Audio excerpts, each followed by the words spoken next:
Good evening, ladies and gentlemen. Welcome to another edition of Figuratively Speaking. I'm your host, John.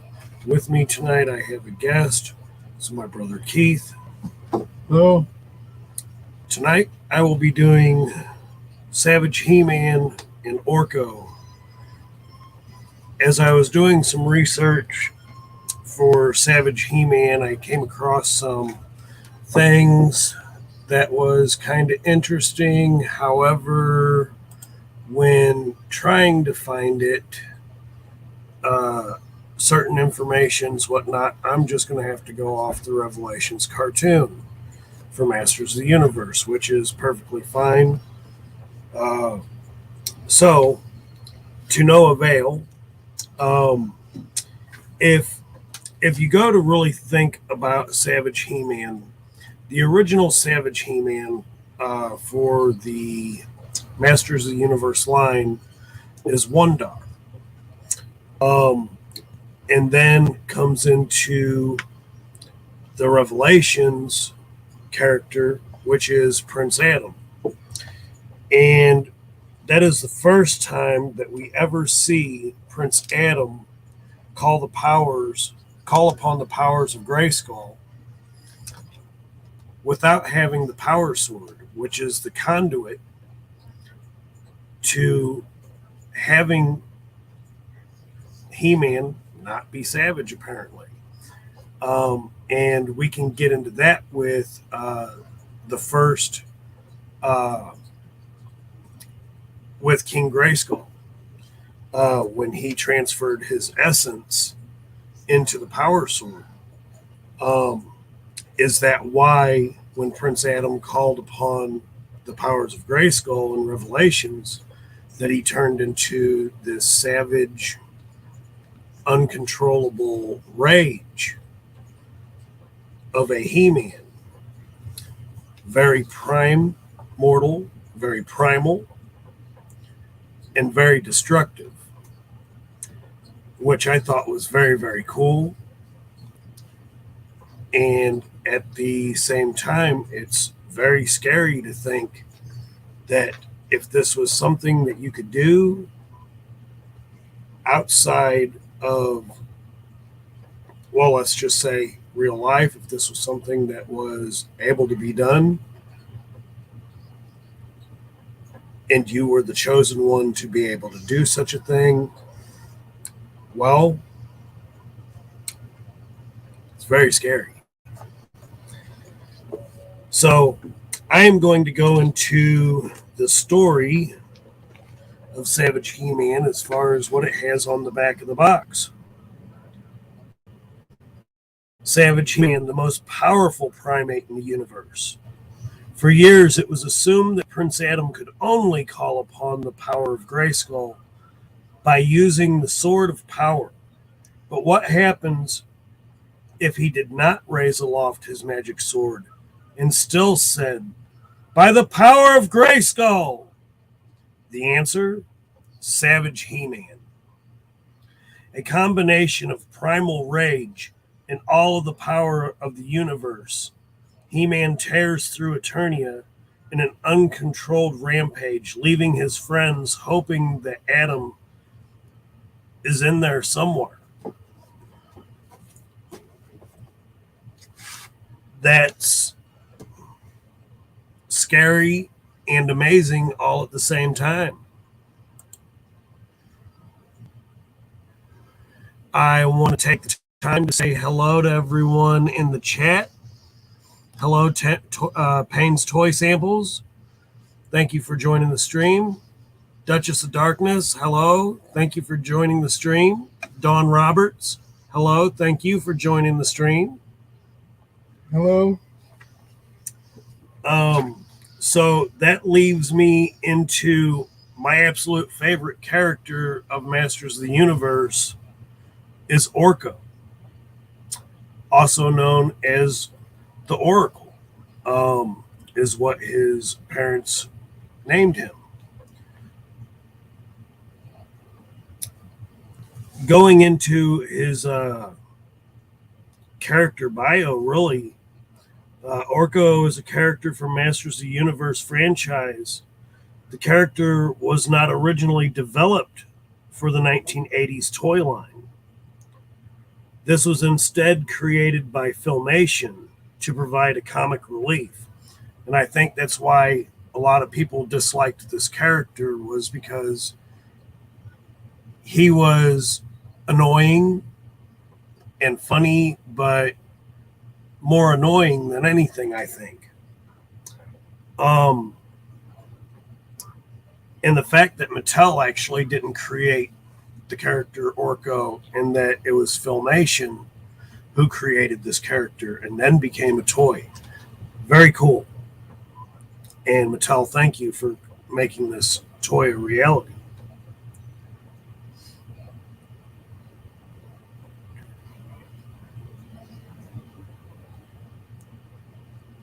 Let me see here. Where am I at?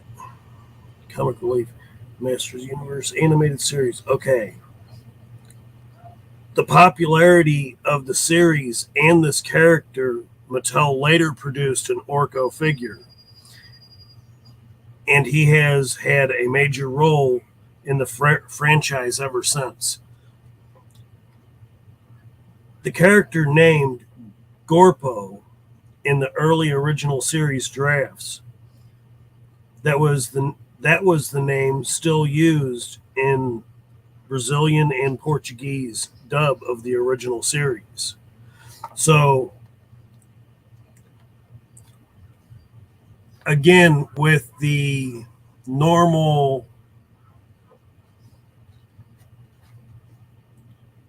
beginning characteristics and characters of the franchise, this character is really cool.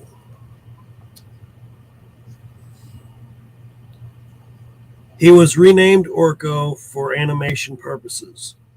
Filmation artists often flip the character cells, a technique that works best when the characters are symmetrical in design. And putting the G on Orko's shirt would have complicated the process. So we obviously know that Orko is a Trollan, a race of beings from an extra-dimensional world of Tralla. Like all Trollans, Orko appears to be diminutive, a blue humanoid capable of floating in midair, whose appearance is almost completely hidden beneath his robe, hat, and scarf. Little more than Orko's hands, ears, and eyes are ever seen by the audience, as Trollan custom only rarely the permission to see Orko's face. Well, we never got to see Orko's face. And that was a great mystery as to what this was supposed to be. So I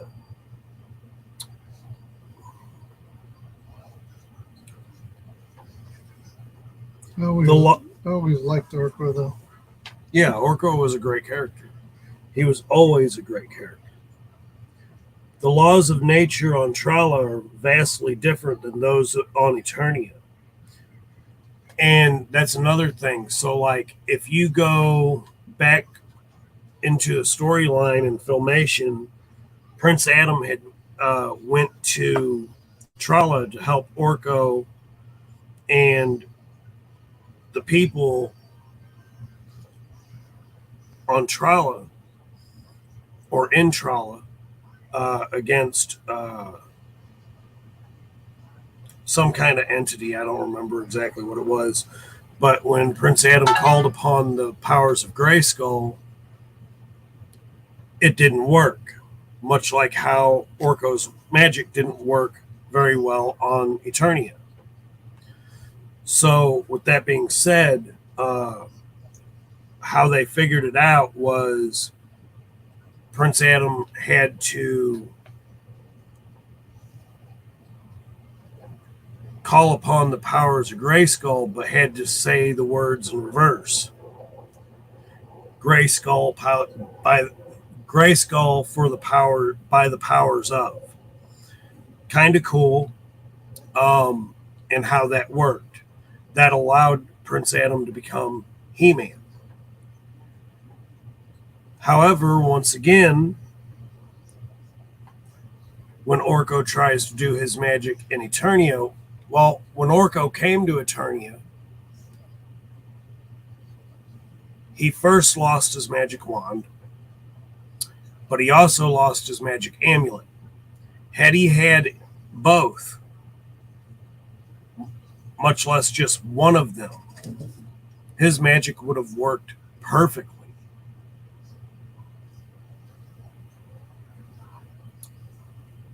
So, with that being said, Orko is a wonderful character, a very good rendition to the Masters of the Universe.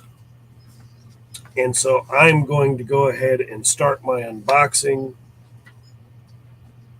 and a review of this character. Before I get into that,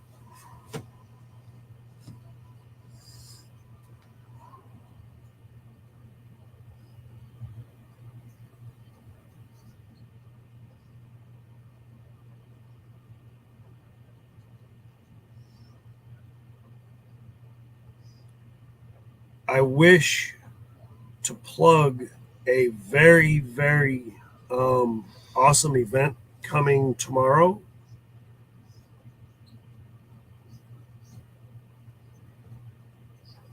Let me see where it is. Bring it up on the phone. Should have screenshot.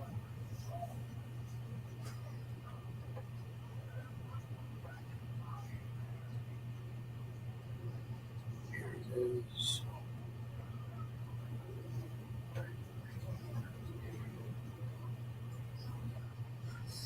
So on Saturday, March 25th, 11 a.m. Eastern Time,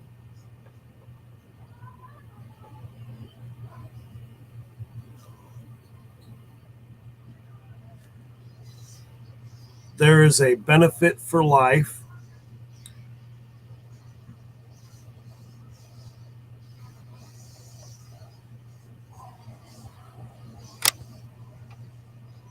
Computer acting silly. Get rid of that.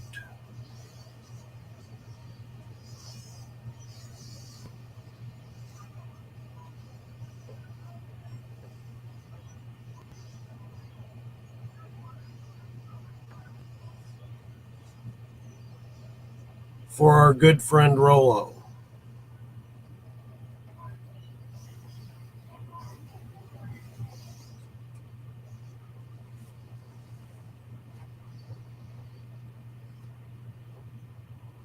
So please, let's make sure we all join in on this and support our good friend.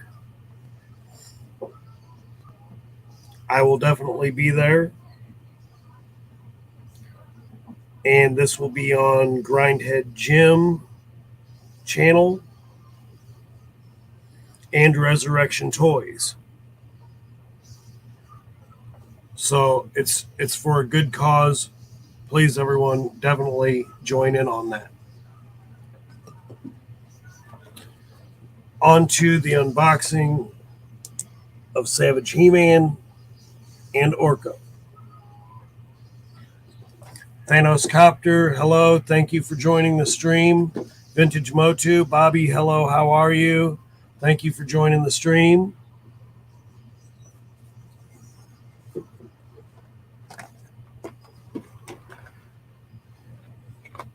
So what I really dig about this Savage He-Man, first and foremost, I really have to say I really like the way how he does really look primitive.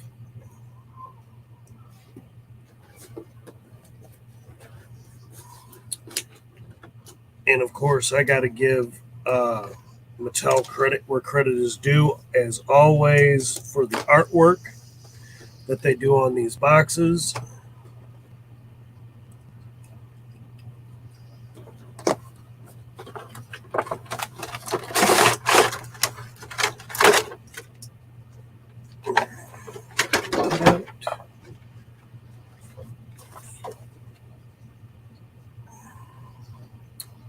Really got my light in the wrong spot. That artwork is fantastic.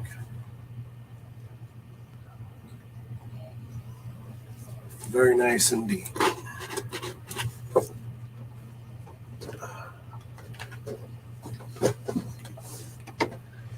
All right, so let's see. Well, they've made them easy to come out, I see.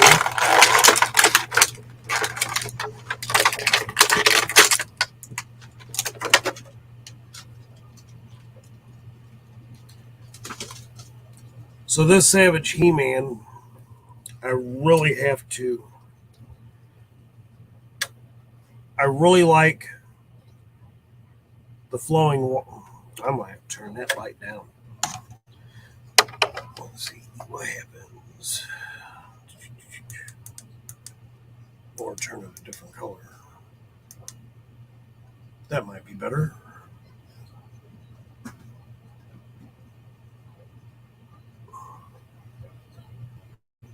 So looking at that facial sculpt,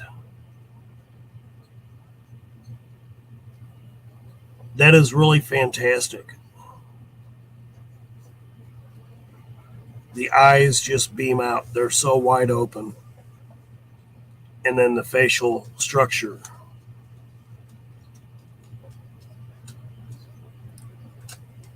Ray Black, hello. Thank you for joining the stream.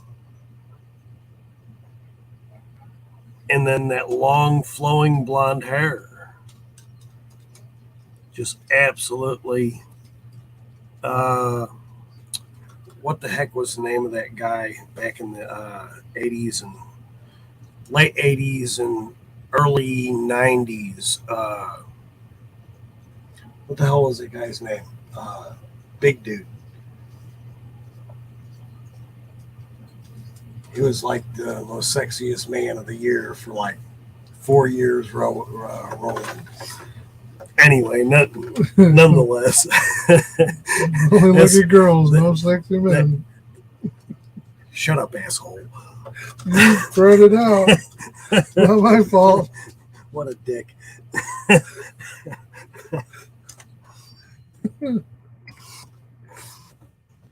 Wow. Anyway, I'll eventually think of it. It'll probably be after the stream. But anyway, this figure, he's got the 30 points of articulation. I really do like the way that they did this figure. This figure has every bit of like the pride. He's almost like a Planet of the Apes type thing. Very, very primal. Got a great wingspan for the arms.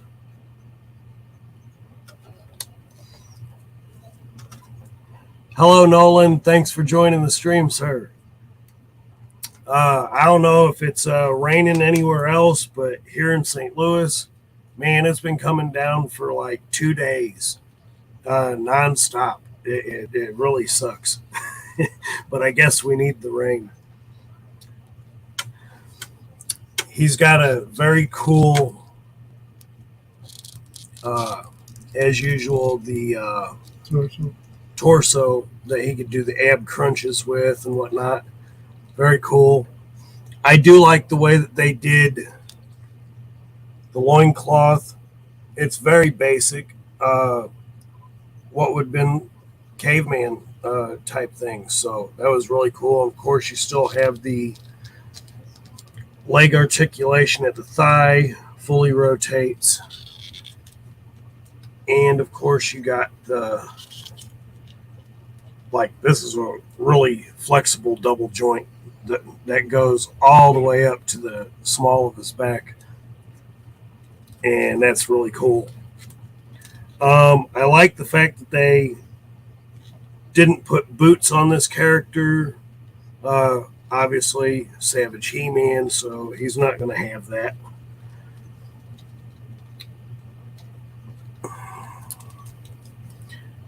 He's got the basic split all the way through. Very cool. My buddy's Customs. Hello, sir. Thanks for joining the stream. How are you tonight?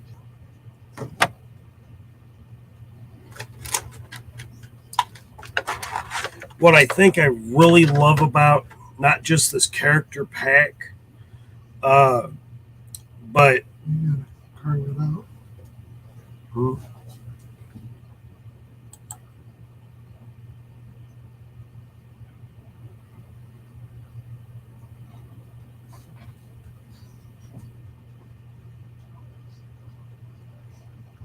yeah, I kind of noticed that on my figure too. But this whole back piece, because the way the back is formed around here.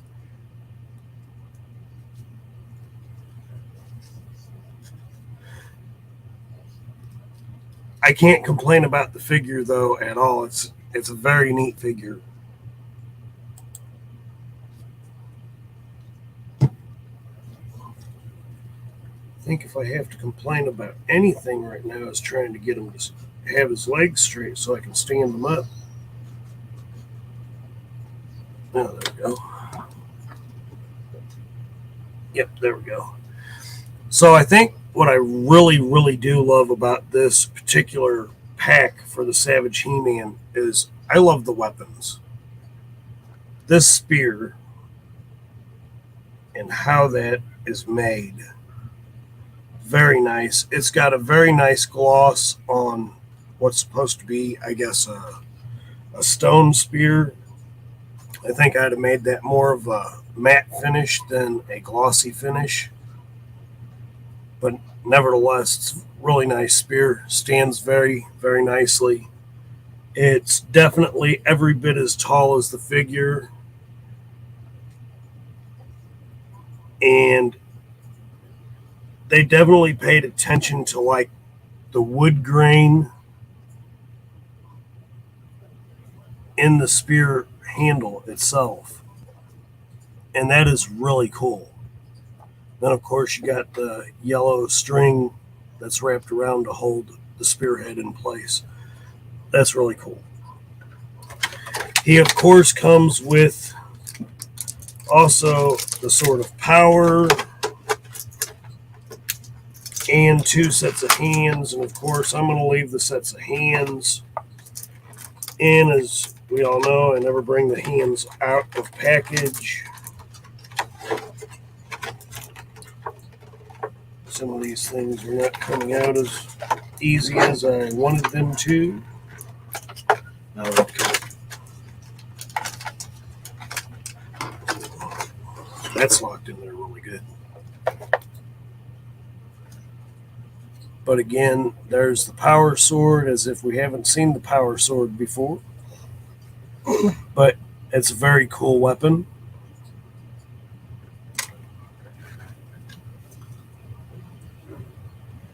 He's just carefully moving his arm.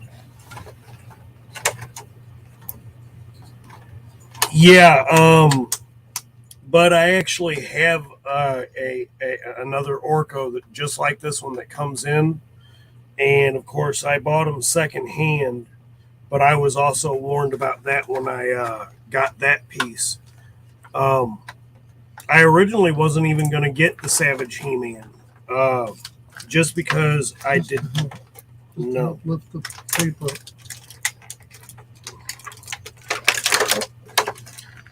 Just because of the fact that I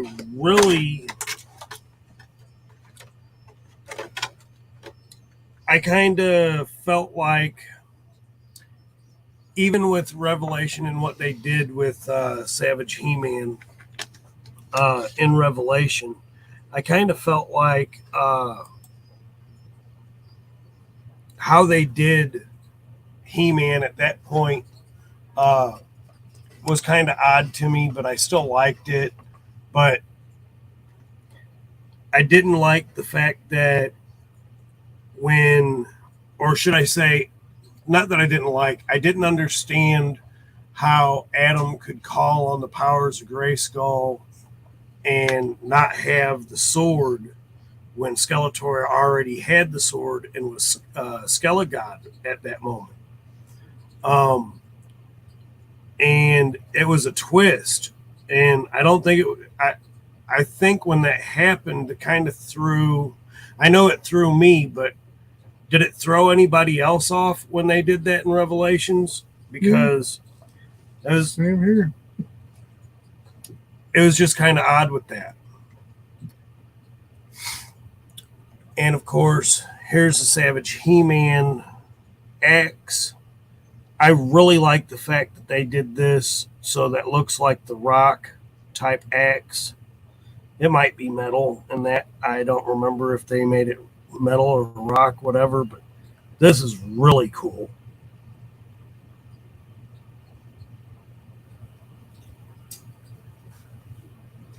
Yeah, it threw me off too when they did it without the sword. Yeah, Bobby. I kind of thought it sucked when they did that too at first, but it was a twist of fate for He-Man at that point. It kind of brought it brought a different twist. So you could call upon the powers that be and not have the sword with you. But if that's the case, did you have to be chosen to call upon the powers? Or did you have to have the sword like Skeletor did to call upon the powers to become Skelegod? It was just, it is kind of weird to me.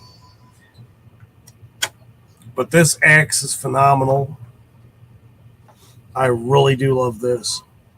I like how Mattel did this a lot. And now I am going to take out Orko the Great. Goes by many, many names. Orko the Great, Oracle. And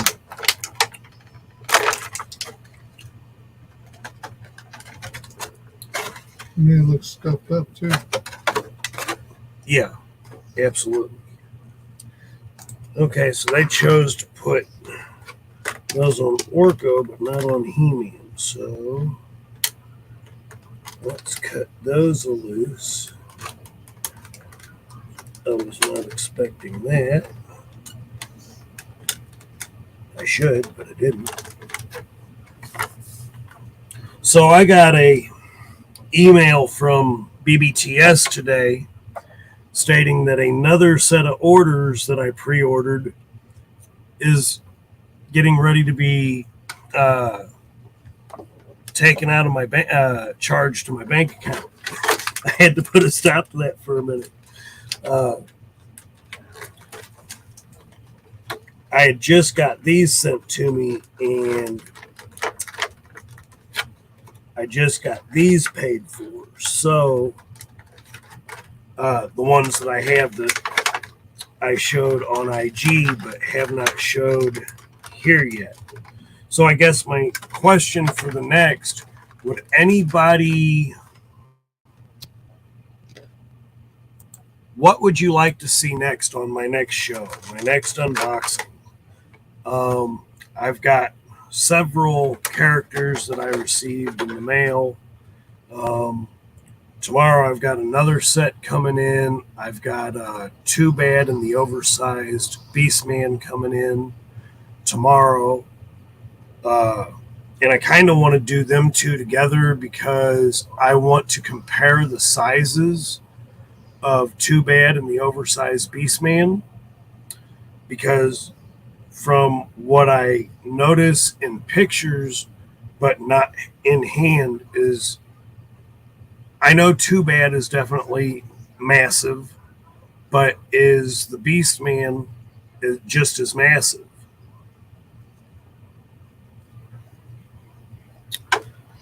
So yeah, I'm seeing on this, Bud, what you were saying, these arms are a little hard to move. They're stiff. They are stiff.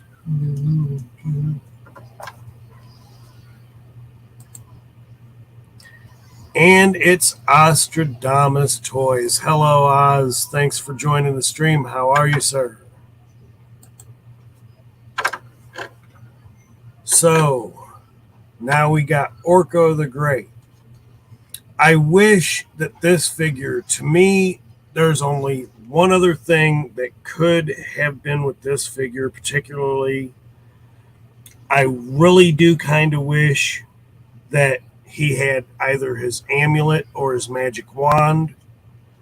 That would have been absolutely wonderful to have either one. Yeah, that would have been cooler.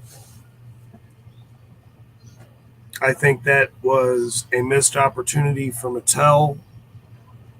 But look at the way this figure looks. I really love what Mattel did with this figure.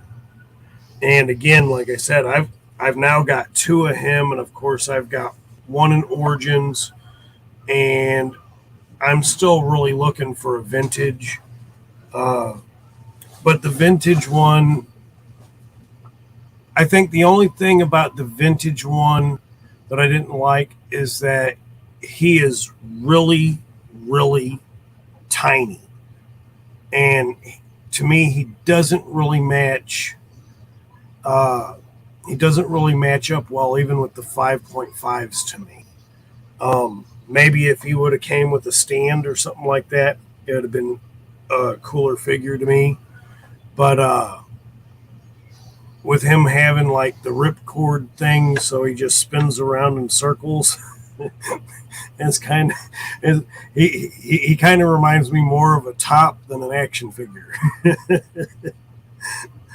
But yes, this is a really cool, very cool figure.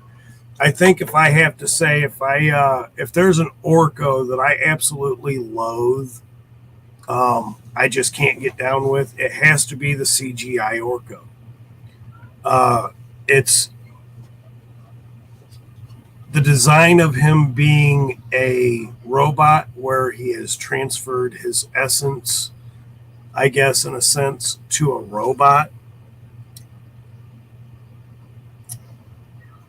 I don't know if I can really get down with that because it's just not the same. And of course, we're not always looking for the same. But with Orko, if you're going to do something like that, you should have just let Orko die off at that point. That's really how I feel about it. In Revelations, when Orko was brought back and became the white mage Orko, that was absolutely fantastic. And Mattel, if you're watching, if you're listening, please bring us that Orko. That Orko is actually probably my favorite one. Seeing that one come into play, as far as the cartoon, it was different, and I very much enjoyed it because it really, at that point, let you know how powerful Orko really is. When he was in Subternia and fighting against Scareglow, he really showed off his power there too, and that's really cool. Very, very cool.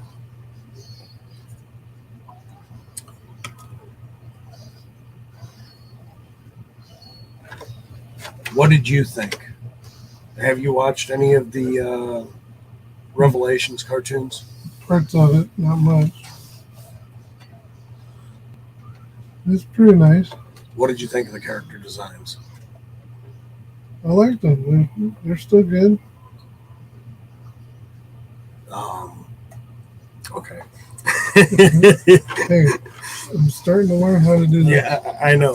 So everyone, just to let you know, this is my brother's first time ever being one on camera. I invited him to come to my show to try to get him used to doing this so that he might actually join me more often. We work really good together with that. So he's got to learn to do more of the research as I do now, so that I could bring you something better each and every show that I do. So I have in hand right now, which I think is a very, very cool, which is a very, very cool figure. I shared this on IG. And where is it?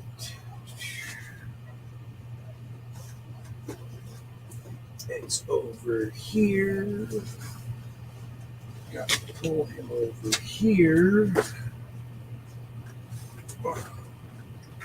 I do like how he got his magic back from being in his homeland, though.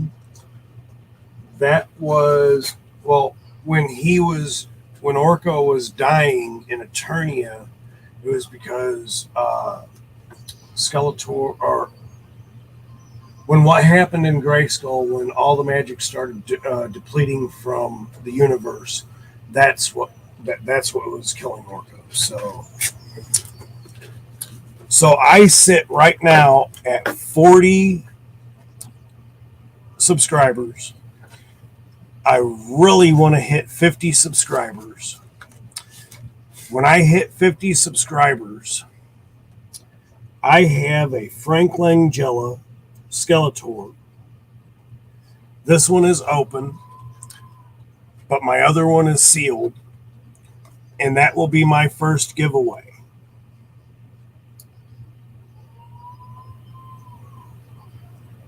Of course, we all know the Frank Langella Skeletor from the movie. If you've watched the movie, we all know how that Skeletor looks, how it's acted.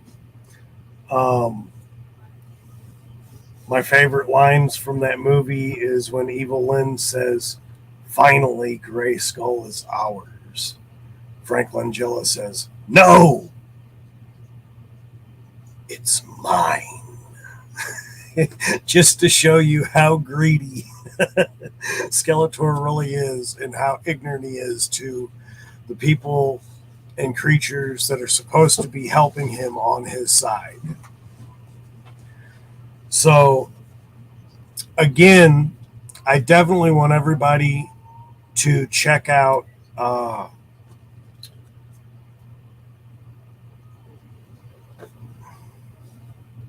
Rolo's event Saturday. I really want everybody to join that. Again, it is a benefit for life. It's definitely going to a good cause. Anything and everything that they do on this channel is a very good benefit. Please join, and definitely we will see you there. I will definitely see you all there. This is all I have for tonight. It's a brief video, but that's all right. I will definitely have something better next Friday for everybody, as well as later on through the week. I thank everybody for being here, and if you like what you see, please like, as it helps the channel. Subscribe to the channel, leave a comment, and everybody, thank you so much for being here, and I will definitely see you on the next one.